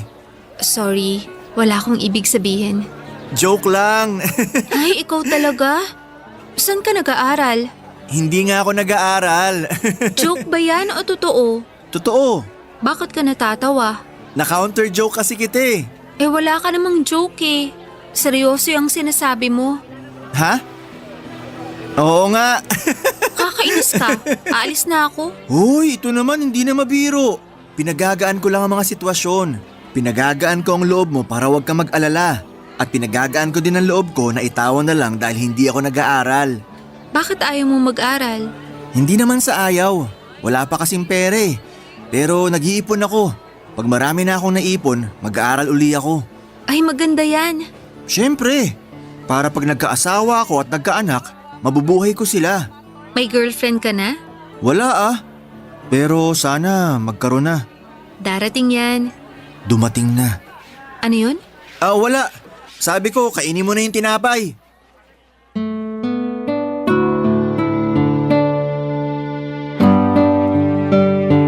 Papadudot, napakasaya noong araw na yon. Sa totoo lang, noon lang ako sumaya ng ganon at si Maylene ang dahilan. Mahaba pa ang naging kwentuhan namin kasi umikot pa kami para magtanong-tanong tungkol sa wallet niya. Kahit na wala kong kinita ng araw na yon ay iba pa din ang pakiramdam. Napakasaya ko talaga na nakilala ko si Maylene. Nalaman ko pa kung saan siya nakatira kasi hinatid ko siya sa mismong bahay nila. Pero pagkababa ko kay Maylene sa tapat ng bahay nila ay saka ako dinagukan ng katotohanan na hindi magiging kami. Malabong magkagusto sa akin si Maylene sa estado ng buhay ko. Kahit na ganoon ay naramdaman ko ay ginawa ko pa ding inspirasyon si Maylene para magsipag palalo. Kung doble ang sipag ko noon ay triniple ko pa para mahabol ko ang estado ng buhay nila. Madalas kaming nagkakasalubong ni Maylene sa mga lugar na pinupuntahan niya. Hindi dahil sa gawa ng pagkakataon kundi inalam ko talaga kung saan siya nagpupunta at ang schedule niya. Naging stalker ako sa mabuting paraan, Papa Dudut. Kasi gusto ko lang naman na safe si Maylene sa pagpasok at pag-uwi sa kanila. Nakikita ko din naman na hindi naiilang si Maylene sa mga pagkakataon na nagkikita kami. Ramdam ko din naman na masaya siya, Papa Dudut.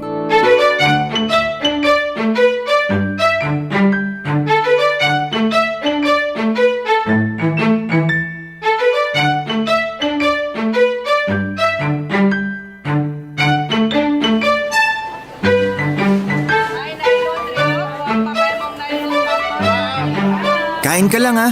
Ikaw talaga? Baka wala ka nang naiipon kakalibre mo sa akin ha. Ikaw naman. Pangatlong beses ko palang napanlilibre to sa'yo. 4. Kasama yung tinapay at soft drinks nung una tayong magkakilala. Ay oo nga, 4 pala. O kita mo na? Ang daming beses na. Maylene naman, ginatang bilo-bilo lang yan. Hindi naman mauubos ang kita ko dyan. Nung isang beses, spaghetti ang kinain natin. 5 piso lang naman ang nadagdag sa presyo ng ginatang bilo-bilo. Kaya hindi malaking halaga yun. Kahit na, iniisip lang naman kita. Talaga? Anong talaga? Iniisip mo ako? Oo. Teka, ikaw, pilyo ka ha? Ayos lang yon. Kasi iniisip din naman kita. Iniisip mo ko? Oo naman. Bakit? Ha? Wala lang. Anong wala lang? Pwede ba yun? Kasi nga mahal kita. Ha? Ha? Ang ibig kong sabihin, kasi baka, kasi, Ano? Maylene, huwag ka magalit. Sorry. Sorry talaga. Saan naman? Sa nasabi ko, Ano sa mga sinabi mo yung hinihingi mo ng sorry? yung mahal kita. Ang ibig sabihin, hindi mo ko mahal. Hindi, mahal talaga kita. Ano? Sorry, ikaw kasi tinanong mo eh. So ano nga? Mahal mo ko o hindi? Mahal? Hindi sigurado. Ibig kong sabihin mahal. Mahal na mahal. Mahal din kita. Ay, salamat. Ano? Anong ano? Anong sabi mo? Tama ba yung nadinig ko? Ano bang narinig mo? Na mahal mo din ako. Oh, klaro pala eh. Maylene, naguguluhan ako. Ibig bang sabihin, sinasagot mo ako? Kanina pa, di ba? Tayo na? Kanina pa nga, di ba? Ayaw mo ba? Gusto! Gustong gusto! Woohoo! Kami na! Hoy, may mga kumakain. Bakit ba? Masaya ako eh. Oh, wag masyado. Kasi may ipapakiusap ako sa'yo. Kahit ano, kahit imposible pa yan gagawin ko para sa'yo. Hindi naman imposible. Ano ba yun? Tayo na, di ba? Oo. Pero pakiusap ko sana na isikreto muna natin. Ay, sorry. Kakilala mo ba yung mga kumakain? Hindi sila. I mean, kahit sino wag na muna nating ipagkalat. Tayo na lang muna sana ang nakakaalam. Bakit? May pangako ko kay nanay na magtatapos muna ng pag-aaral bago mag-boyfriend eh. Kaya, hintayin na muna natin na makagraduate ako. Total malapit na rin naman yun. Masaya sanang ipagyabang pero kung yan ang gusto mo, sige, gagawin ko yan. Ang importante naman, alam mo at alam ko na tayo ng dalawa at mahal natin ang isa't isa. Salamat. Kailangan natin mag-celebrate. Bibili pa ako ng turon. Wag na. Mabigat na sa tiyan tong ginatang bilo-bilo. Pero dapat mag-celebrate tayo. O, edi mag-celebrate tayo sa pamamagitan ng ginatang bilo-bilo. Sige na nga. Bakit ganyan ang ngiti mo? Pasensya na. Hindi ko maitago na hindi maging masaya eh. Hindi naman nila mahahalata. Ikaw talaga puro kabiro. Kumain na nga tayo. Napakasaya ng araw na yon, Papa Dudut. Kaso'y pigil ang saya kasi kailangan muna naming isekreto ang relasyon namin. Pero kahit na ganoon ay masaya pa din ako. Mula noon ay mas madalas pa kaming nagkikita ni Maylene. Ako na ang school bus niya. Minsan sinasabihan niya ako na huwag na siyang sunduin at ihatid pa uwi, pero hindi naman po ako pumapayag. Hindi ako mayaman kaya yun na nga lang ang magagawa ko sa kanya. Kaya pinakiusap ko kay Maylene na pagbigyan na lamang ako. Wala din naman siyang magawa bukod sa makulit ako ay mahal niya din naman ako. Kahit na ang dami ko pang pinapasok na racket para mas madaming maipon ay hindi nawawala sa schedule ko ang pagsundo at paghahatid kay Maylene. Hanggang sa dumating ang araw ng graduation niya. Nandun po ako pero hindi ako makalapit sa kanya dahil kasama niya ang nanay niya. Pero sobrang proud po ako sa pagtatapos ni Maylene. Saka sabi ko sa sarili ko na tiis-tiis lang dahil graduate na si Maylene, pwede na niya akong ipakilala sa nanay niya at ipaalam sa mundo na may relasyon kaming dalawa. Pero mali pala ang iniisip ko kasi sinabihan pala si Maylene ng nanay niya na hindi daw porket graduate na siya ay pwede na siyang makipagrelasyon. Kaya yun din kaagad ang naging topic namin noong nagkita kami noong gabi ng graduation niya. Nakiusap siya na ipagpatuloy pa namin ang paglilihim. Kung natiis ko ng matagal-tagal, ano ba naman yung konting tiis pa, Papa Dudut? Sumangayon ako sa gusto niyang mangyari na ilihim namin ang aming relasyon ng mga panahong yon, Papa Dudut, para hindi magalit ang nanay niya. Barangay Love Stories. Barangay Love Stories. Papa Dudut, sabi nga nila ay walang lihim ang hindi nabubunyag. Nalaman ko na lamang na kinukumpronta ng nanay niya si Maylene dahil nga sa paglilihim ng relasyon naming dalawa. Galit na galit po siya kay Maylene at na triple pa ang galit niya nang malaman niya na ako ang karelasyon ni Maylene. Dahil sa napag-alaman din ni Aling Gila ang estado ko sa buhay. Kahit na hindi pa niya ako nakikilala ay galit na galit siya sa akin. At halos isumpa ako. Para sa nanay ni Maylene ay napakalaking kasalanan ang paglihiman siya at mas malaking kasalanan na ako lang pala ang lalaking karelasyon ng anak niya. Papa Dudut, hindi nga ako kilala ng nanay ni Maylene pero inalam niya ng pilit ang background ko. At nang makilala ako ay iniskandalo ako ng ilang beses. Mga masasakit na salita at pangmamaliit ang nadidinig ko mula sa kanya. Hindi ko na lamang po pinansin. Hindi po ako sumasagot man lang. Tahimik ako pero hindi ako napanghinaan para ipagpatuloy ang relasyon namin ni Maylene. Alam ko din po na totoong mahal ako ni Maylene kaya sapat na dahilan na po yun para ipaglaban ang pag-ibig namin. Ang mga nakakarinig sa pangmamaliit sa akin ng nanay ni Maylene imbes na husgahan ako ay mas nagagalit sila sa mga pangit na sinasabi ni Aling Gila. Kahit ganoon ay tuloy pa din ang relasyon namin ng anak niya. Para kaming mga pugante na nagtatago at hindi pwedeng mahuli. Hindi ko alam na sobra na pala ang dinadala ni Maylene sa damdamin niya dahil sa ginagawa sa akin ng nanay niya kaya gugulatin niya kami sa isang balita.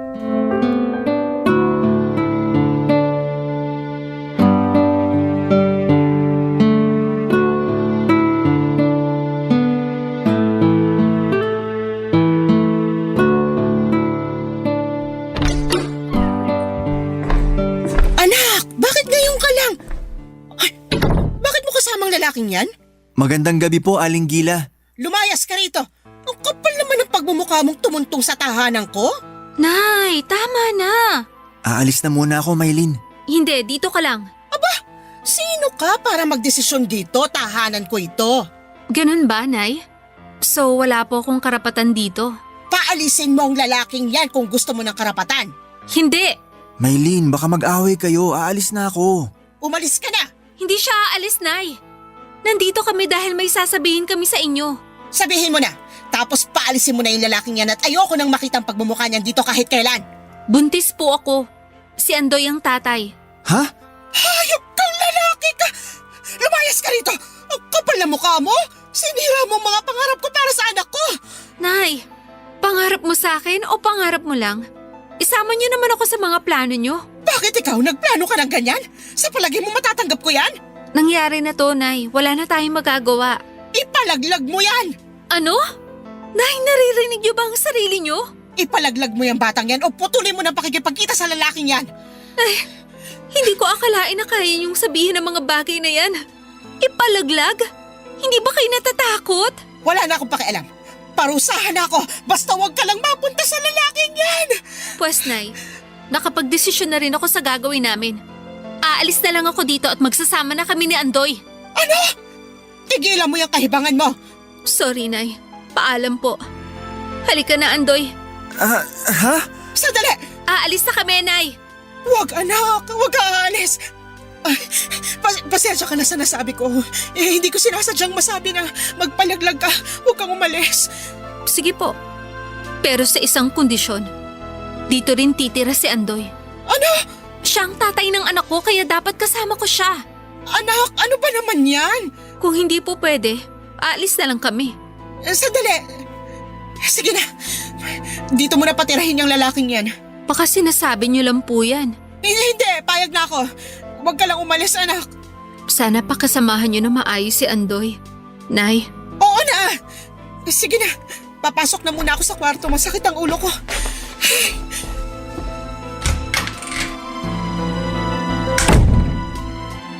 Hoy, bakit ka tulala? Hayaan mo na si nanay. Hindi yun ang ikinabigla ko. Alin yung pagbubuntis ko? Bakit hindi mo sinabi agad sa akin? Nagagalit ka ba? Hindi naman, pero sana sinabi mo agad sa akin para naingatan kita. Ayos lang naman ako. Si baby. Ayos lang siya, huwag kang mag-alala. Pero bakit mo sinabi sa nanay mo na dito na ako titira? Dapat nandito ka para maalagaan mo kami ni baby. Gusto ko yun. Kaya lang baka mapano ang nanay mo. Hindi mapapano yun. Malakas pa siya sa kalabaw. Wala namang sakit si nanay. Kalimutan na nga muna natin yun. Ngayon palang pumapasok sa utak ko na magiging tatay na ako. Dapat mag-celebrate. Hoy, ayan ka na naman sa celebrate. Wag na. Yung nandito ka lang, sapat na yun. Ano bang kailangan kong bilhin? Bibili na ba ako ng mga lampin? Ang luma ng lampin ha? May mga diapers na ngayon. Oo nga pala. Damit na lang o kaya sapatos. Tumigil ka nga. Hindi pa nga natin alam kung babae o lalaki si baby. Di bang unisex ang bibilhin ko? Alam mo, mabuti pa, halika na. Hakutin na natin yung mga gamit mo. Pwede ba na nandun pa din ang mga gamit ko? Pero dito na ako sa'yo? Kung yun ang gusto mo, sige. Basta dito ka na uuwi ah. Pupunta ka lang doon kapag may kukunin ka. Papadudot wala akong nagawa kundi ang sumunod sa kagustuhan ni Maylene na makipisan sa kanila. Tama naman siya na kailangan niya ako lalo na at dinadala niya ang aming magiging anak. Sobrang halo-halo ang emosyon ko. Masaya ako dahil magkaka-baby na kami pero nagwo-worry ako dahil natatakot ako na baka mapabayaan ko ang mag-ina ko. Dahil sa kakarampot pa lamang ang pera ko. Kailangang makaipon sa pangangalaga kay Maylene habang nagbubuntis. Para sa panganganak niya at sa gatas at iba pang mga pangangailangan ng baby. Hindi pa kasama ang pagdating ng panahon na mag-aaral ang anak namin. Pero alam ko na kakayanin ko. Pipilitin kong kayanin para makaipon. Magtatrabaho ako ng sobra pa sa triple. Kahit 24 oras pa akong magtrabaho, basta may taguyod ko lamang ang pamilya ko. Kinausap ko na rin po si Maylene para humingi ako ng tawad dahil sa aksidenteng pagkakabuntis niya. Sinabi naman niya na huwag ko daw isipin yon. Ang importante ay magkasama na raw kaming dalawa. Dahil graduate na si Maylene ay naghanap din kaagad ito ng trabaho at maswerteng natanggap naman din kaagad. Ako lahat ng pwedeng trabaho na kunin ko ay pinasok ko na. Walang pili-pili, basta kikita ay papasukin ko. Wag lang ang masama dahil baka imbes na maitaguyod ko ang pamilya ko ay makulong pa ako at maiwan ko sila. Yung hirap ko sa pagtatrabaho ay tuloy-tuloy ay kayang-kaya ko o kakayanin ko ano pa man ang mangyari. Pero ang pinakamahirap sa lahat ay yung pakikisama sa nanay ni Maylene.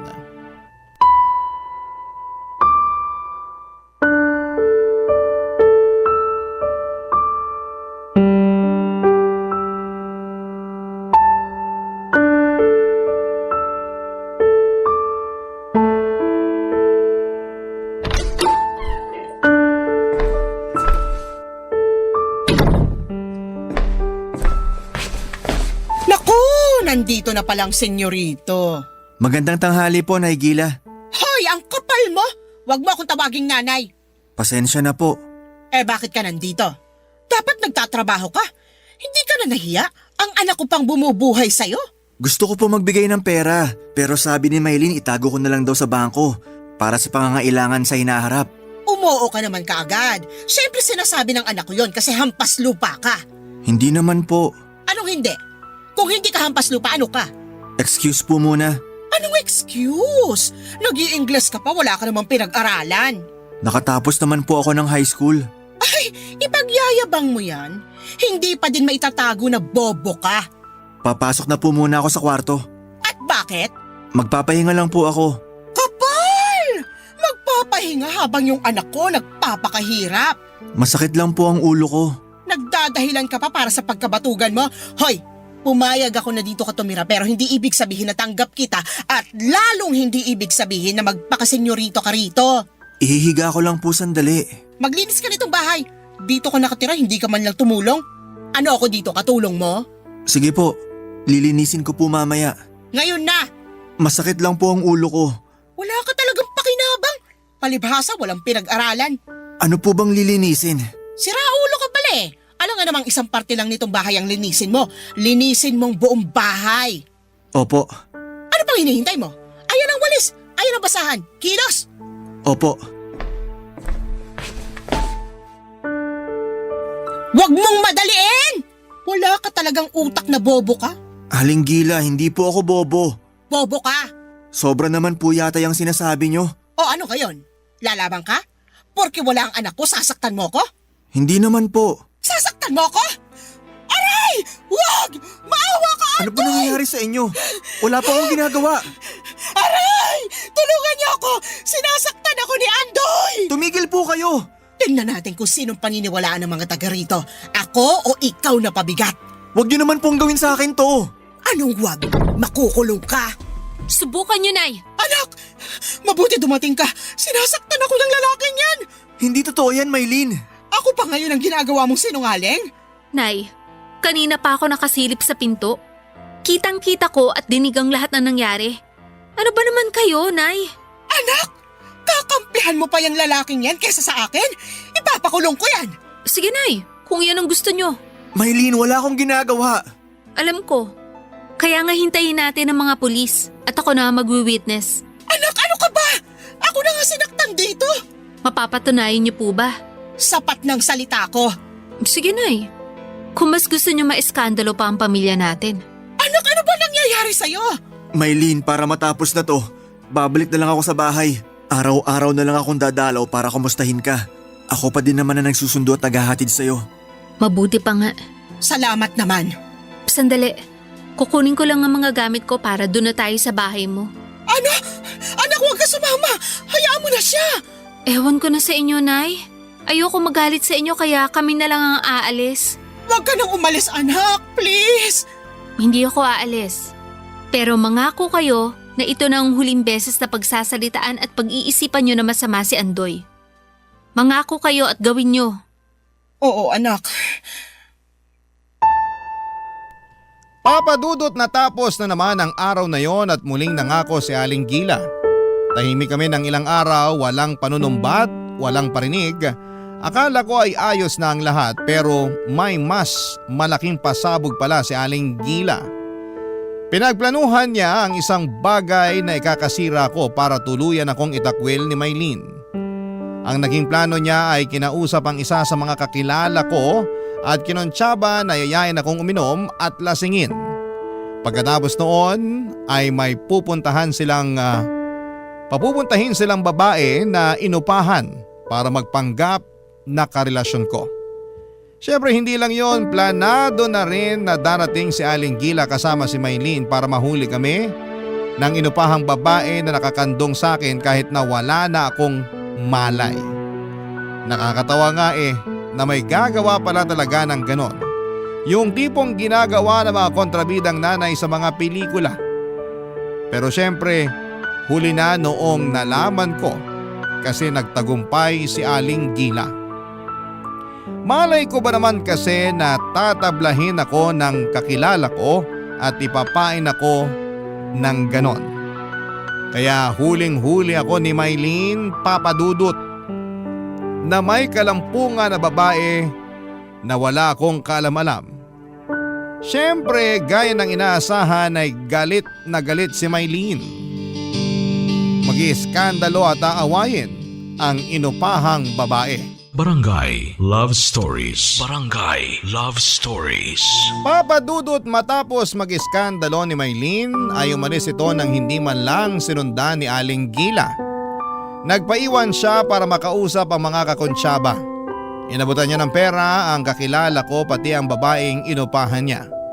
Nang hingi pa ng dagdag ang babae dahil wala naman daw sa usapan na masasampal siya ni Maylene. Ayaw sana magbigay ni Aling Gila pero nanakot ng babae na aaminin kay Maylene ang lahat kapag hindi siya nabigyan ng dagdag. Inisman ay walang nagawa si Aling Gila kundi ang magdagdag ng bayad. Matapos ang usapan nila ay umalis na rin kaagad ang tatlo. Para akong tanga dahil kinaumagahan ay nagising ako sa tapat nung tindahan na pinag-inuman namin. Iniwan na lamang nila ako doon na parang basura. Masakit ang ulo ko na umuwi sa bahay nila Maylene. Wala akong alam-alam sa nangyari ng gabing yon.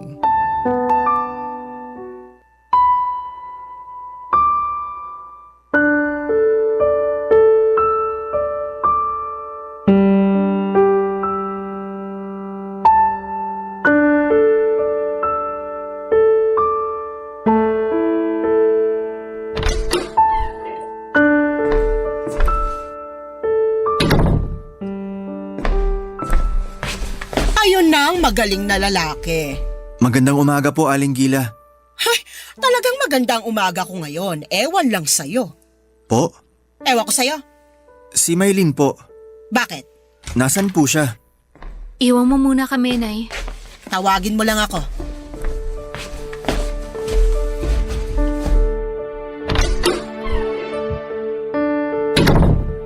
Good morning, Maylene. Kung lumapit sa akin, please. Natidiri ako. Ha? Mahal naman, pasensya ka na. Nalasing ako, hindi ako ginising ni paring Amir kaya doon ako nakatulog sa tapat ng tindahan. Huwag mo akong paikutin. Totoo, mahal. Huwag mo sabi akong lapitan eh. Nandidiri ako sa'yo. Ano bang sinasabi mo? Wow, patay mali siya. Huwag mo nang itago dahil nahuli ko na sa akto. Ang alin? Wow naman. Consistent ka ha? Ano bang sinasabi mo? Pasensya ka na at ngayon lang ako nakauwi. Totoo ang sinasabi ko. Pero pangako, hindi na mauulit. Gusto mo pa sanang ulitin kung hindi kita nahuli. Nahuli? Ano bang ibig mong sabihin? Huwag mo naman akong paikutin, hindi ako tanga. Nawala na yung lasing mo kaya nagmamaang-maangan ka na? Maylene, ano ba to? Naguguluhan na ako. Kunwari hindi mo ako nakita kagabi dun sa tindahan. Ha? Nagpunta ka dun? Andoy naman. Maylene, diretsuhin mo na nga ako. Gusto mong diretsahan? Oo. Lumayas ka dito. Mahal naman. Dahil lang sa naglasing ako, papalayasin mo ako. Tingin mo ba ganun ako kababaw? Na dahil lang sa paglalasing mo kaya ako galit? Eh ano pang dahilan? Gusto mo pang sa akin manggaling. Oo. Hindi ka na nahiya? Mambababae ka lang sa tindahan pa. Nakitang-kita na maraming tao. Nambababae? Ano bang sinasabi mo? Tigilan mo nga ako. Hindi kita maintindihan. Lumayas ka na. Ha? Mahal, ano ba to? Umalis ka na habang nakakapagtimpi pa ako. Mag-usap muna tayo. Wala nang dapat pag-usapan. Ang relasyon natin, ang buhay natin, kailangan natin pag-usapan. Hindi ko alam kung saan galing yung sinasabi mong pabababae. Tumigil ka na nga.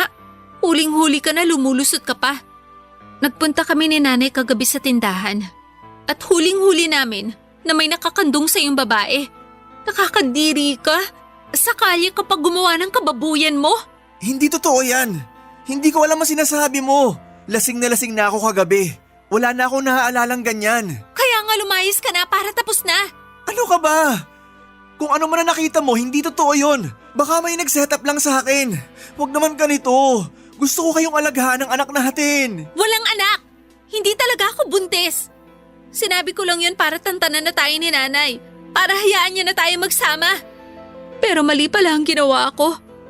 Kaya lumayas ka na. Respetuhin mo ang sinasabi ko. Ayoko nang makita ulit ang mukha mo. Paalam. Maylin! Oh, ano bang hinihintay mo? Aling Gila, may kinalaman ba kayo dito? Kagagawan niyo to? Kagagawan ko man o hindi, pinalalayas ka na mismo ng anak ko kaya umalis ka na. Bakit niyo nagawa to?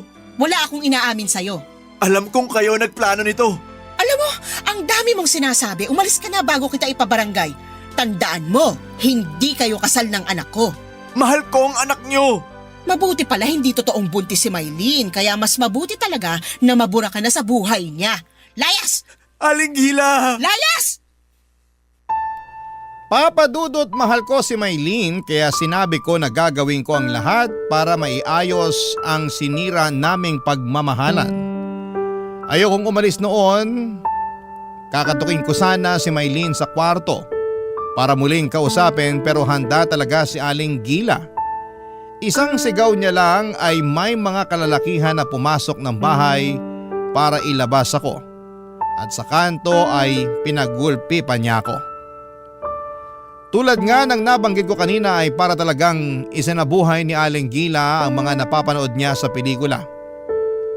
Pero kahit na ganoon ang nangyari ay hindi masisira noon ang kagustuhan kong ayusin ang lahat. Kaya naman, binalik-balikan ko si Maylin. Pero nang panahon na yon ay si Maylin mismo ay itinataboy na rin ako. Ipinagugulpi ako ni Aling Gila kada balik ko sa bahay nila at nang bandang huli ay pinablatter pa nila ako para huwag nang bumalik sa bahay nila. Wala na ako nagawa kundi ang magpakalayo-layo dahil na din sa sobrang sama ng loob. Ginamit ko ang nangyari para mas magpursige pa sa buhay para makaangat. Kumuha ako ng 2 taon na kurso gamit ang inipon kong pera. Si Maylin naman ay nabalitaan kong ipinakasal ni Aling Gila sa isang lalaking may kaya sa buhay. Pero nabalitaan ko din na wala pang 1 taon matapos ang kasal nila ay naghiwalay din ang dalawa dahil sa mga kakaibang ugaling ipinakita ng napangasawa niya. May pagka-bayolente ang lalaki at laging sinasaktan si Maylin. Naawa po ako sa sinapit niya pero wala na akong karapatan para manghimasok pa. Matapos noon ay matagal akong walang balita tungkol sa kanilang mag-ina dahil sa pagkaabala ko sa mga trabahong tinatanggap ko. Sa sobrang abala ko na baguhin ang buhay ko ay isinubsob ko ang sarili ko sa trabaho. Ginamit ko yung mga nangyari sa akin na instrumento para magsikap ako ng husto. Naisip ko na kung may maganda akong buhay, walang sino man ang tatapak sa aking pagkatao. Pag maganda at maluwan ang buhay ko, hindi ako makakatanggap ng pangit na pagtrato mula sa kung sino man. Ilang taon din ang lumipas nang mabalitaan ko na nawala na rin daw pala si Maylin sa sarili. Inaalagaan na lang siya ng kanyang nanay na si Aling Gila dahil lagi na lang daw itong tahimik at tulala at minsan ay biglang sisigaw at iiyak. Makalipas nga ang 5 taon ay aksidenteng nakasalubong ko si Aling Gila. Malaki na ang pagbabago sa itsura niya dahil sa edad.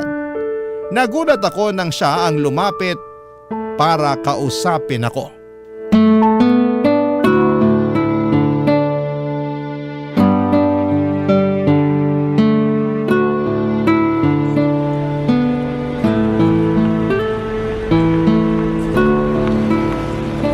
Andoy, Aling Gila, Kayo ba yan? Ako nga. Magandang umaga po. Magandang umaga din. Kamusta po? Eto, hindi maganda ang buhay. Hindi naman po siguro. Ang gara naman ng pananamit mo. Salamat po. Kotse mo yan? Opo, napag-ipunan kaya nakabili. Maganda at mukhang mamahalin. Sakto lang naman po. Natapos na din hulugan. Pero mukhang bago pa. 1 taon pa lang po sa akin. Maingat lang po siguro ako. Mukhang maganda na rin ang buhay mo ah. Sinuwerte lang po. Matapos ko mag-aral, nakapagtayo ng negosyo. Sa awa ng Diyos, lumaki naman. Nagsipag po ako ng sobra matapos yung nangyari dati. Patawarin mo ko. Kalimutan niyo na po yun. Nakatulong naman po sa akin para magsipag pa ng sobra. Patawad. Aling Gila, wag po kayong umiyak. Sabi ko nga po, kalimutan na natin yun. Andoy, akong may gawa ng nangyari dati. Akong nagplano para makita ni Maylin na may kasama kang babae. Alam ko po. Alam mo? Opo, inamin din sa akin ni Amir. Pero wag niyo na pong isipin yun. Patawad, Andoy. Matagal ko na po kayong napatawad. Nung una, galit na galit ako. Pero natutunan ko magpatawad at makalimot para walang bitbit sa dibdib, para makakilos ng mas maluwag. Salamat, Andoy. Salamat. Kung mamamatay man ako, masaya na ako na napatawad mo ako. Huwag po kayong magsalita ng ganyan. Walang mamamatay. Malakas pa kayo. Hindi ko alam kung hanggang kailan ko pakakayanin ang lahat eh. Bakit po? Si Maylin. Ano po nangyari kay Maylin? Kamusta po siya? Nung mapalayas ka, ay ipinakilala ko siya sa isang lalaki na napili ko para sa kanya. Kaso, sinasaktan pala siya ng hayop na yun. Nabalitaan ko po yan at naghiwalay din sila. Pero ayoko na po manghimasok na dahil ayoko nang sumama na naman ang loob ni Maylin. Andoy, si Maylin, wala siya sa sarili niya hanggang ngayon. Lagi lang siyang tulala. Kasalanan ko lahat. Aling Gila, huminahon kayo. Baka kung anong mangyari sa inyo. Ang anak ko, ako may kagagawa ng nangyayari sa kanya ngayon. Huwag niyo na pong sisihin ang sarili niyo. Hayaan niyo, tutulong ako. May kilala kong doktor na pwedeng tumulong kay Maylin. Salamat. Walang anuman po. Para may magawa naman po ako para kay Maylin. Andoy, Po, may hihilingin sana ako sa'yo. sige po. Kung kaya ko po, wala pong problema. Andoy, balikan mo na si Maylin. Po? Baka pag binalikan mo siya, magbalik yung sigla niya. Magbalik yung dating siya. Alam na din niya na ako may gawa nung nahuli ka niya, kaya hindi na siya galit sa'yo. Aling Gila. Nakikiusap ako, mahal ka ng anak ko. Aling Gila, hindi na po pwede. May asawa na po ako ngayon at may 3 anak na. Yun pong doktor na sinasabi ko na tutulong kay Maylin ay yung asawa ko po. Huwag po kayong umiyak. Hindi ko po pababayaan si Maylin. Andoy, patawarin mo ako. Aling Gila, tama na po. Papadudot, napaluhod si Aling Gila sa narinig niya. Ramdam ko ang kanyang pagsisisi. Ramdam ko na inaako niya lahat ng pagkakamali kaya nagkaganon si Maylin. Itinayo ko siya at sinabing huwag na silang magsisihan at higit sa lahat ay huwag na niyang sisihin ang sarili niya sa mga nangyari. Ang kailangan niya ay lakasan na lamang ang loob at gawin ang pwede pang magawa para maiayos ang lahat. Hindi man 100% pero sigurado ako nagagaan kahit papaano. Binigyan ko siya ng kaunting halaga para sa panggastos nila at sinabing dadalaw kami ng asawa ko sa kanila para matignan ang kalagayan ni Maylin. Papadudot, dahil sa pagkikitang yon ay hindi ko mapigilang sumagi sa isipan ko ang buhay ko noon. Nung para lamang akong basura na tinatapak-tapakan. Pero pasalamat pa din po ako sa mga nangyari dahil naituloy ko ang pag-aaral ko at naging matagumpay ang negosyong tinayo ko. Ang pinangarap ko dati na mabigyan ng magandang buhay ang magiging pamilya ko ay nangyari na. Maayos ang mga anak ko at siniguro kong nakaantabay na ang lahat ng kailangan para makatapos sila ng pag-aaral. Lagi kong itinuturo sa mga anak ko ang maging mapagmahal at laging ikonsidera ang mga nakakaharap dahil hindi lahat ay maganda ang pinagdadaanan at tinatakbo ng buhay. Mahalaga na maiparamdaman lang natin sa kanila na kabilang at may silbi pa rin sila sa lipunan at hindi basta-basta lamang. Matapos matignan ng asawa ko si Maylene ay nabigyan niya ito ng gamot. Yung mga sumunod base sa reseta ng misis ko ay ako na mismo ang bumibili para kay Maylene. Ipinapadala ko mismo sa kanila. Alam po ng asawa ko yon at alam niya din kung sino si Maylene sa buhay ko at tanggap niya yon. May mga pagkakataon na dinadalaw din si Maylene ang asawa ko para kumustahin. Pero parang si Maylene na rin daw mismo ang may gusto na hindi siya gumaling.